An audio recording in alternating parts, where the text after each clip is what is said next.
Sullivan ব্রাদার্সদের নিয়ে একটা উন্মাদনা আমরা দেখতে পাচ্ছি বাংলাদেশের ফুটবল ফ্যানদের মাঝে, বিভিন্ন গ্রুপে তাদের নিয়ে আপডেট আমরা দেখতে পাই এবং তাদেরকে ফলো করে তারা।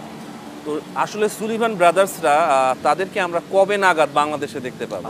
পজিটিভ কোনো খবর আছে কিনা? না, পজিটিভ একটি যে ডেফিনেটলি তাদের বাবা উনি আমাদের কনসার্ন দিয়েছে যে they would like to play for Bangladesh, so that's a very good news. ওনাদের পাসপোর্টের যে প্রক্রিয়াটা, তারা কি বাংলা জানে আপনার সাথে? না, আমি ওনাদের সাথে অনেক কথা বলিনি, বাট ওনার বাবার সাথে কথা বলেছে। He is a pure American gentleman এবং স্পোর্টসম্যান, কিন্তু উনি ইজ এ কোচ। যোগাযোগটা হয়েছে তাদের বাবার সাথে আপনার? নিয়মিত আমার নিয়মিত ইমেলে যোগাযোগ হয়। ইমেলে ইনফ্যাক্ট ফেডারেশনে অফিসিয়ালি তারা যোগাযোগ করেছে, যোগাযোগ করে তার কনসার্ন নিয়েছি আমরা যে তাদের পাসপোর্টে আমরা কাজ করব। So that is going on নাও। আমি আশা করি অক্টোবরের ভিতরে তাদের পাসপোর্টটা হয়ে যাবে ইনশাআল্লাহ। তারপরে এফ এর যে পারমিশন, that maybe take maximum a month. I think by November they will be ready. In fact আমি আপনি জানলে খুশি হবেন, আমাদের আন্ডার 23 জন্য কিন্তু আমাদের হেড কোচ ওদেরকে চেয়েছিল, আমরাও যোগাযোগ করেছিলাম, বাট তখন তাদের একটি প্রি অকুপাইড একটা প্রোগ্রাম ছিল ইউরোপে, সেটা সম্ভব হয়নি। কিন্তু ওনারা যদি তখন পারতো আমরা কিন্তু হয়তো বা তাদেরকে দেখতে পারতাম। বাট এনিওয়ে আমাদের কার্যক্রম চলছে। আমরা বিশ্বাস করি অক্টোবরের ভিতরে পাসপোর্ট অ্যান্ড নভেম্বরের ভিতরে বাকি সব অ্যাপ্রুভালটা ইনশাল্লাহ হয়ে যাবে আশা করা যাচ্ছে।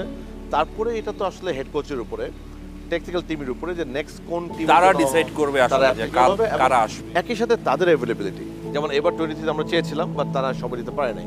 সো ইনশাল্লাহ আমি বিশ্বাস করি তাদের যেরকম পজিটিভ ইচ্ছা আছে, once the documentation is done আমরা তাদেরকে ইয়ার লং প্ল্যানটা দিয়ে দেবো, তখন কিন্তু তারা দেখবেন তারাই বলে দিবে যে আচ্ছা আমি এই সাইকেলটাতে আসতে পারবো।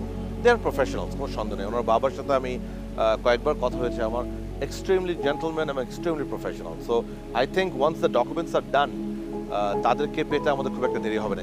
তারা কি বাংলাদেশের ফুটবলের এখনকার যে সিনারিও সে সম্পর্কে কি অবগত আছে? যেমন হামজা আসার পরে যে একটা নতুন উন্মাদনা তৈরি হয়েছে বাংলাদেশ এর ফুটবলে, সেটা নিয়ে তারা কি জানে?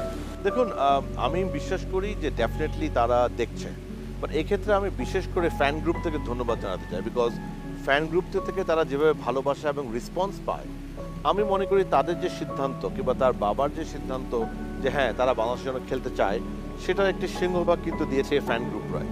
আর আমরা তো বাকিটা আমাদের কাজ করি ডকুমেন্টেশন পারপাসে। So definitely I think they are following Bangladesh, but I am more confident whole Bangladesh is following them. মানে তাদের অনেক ভক্ত অলরেডি বাংলাদেশে আছে।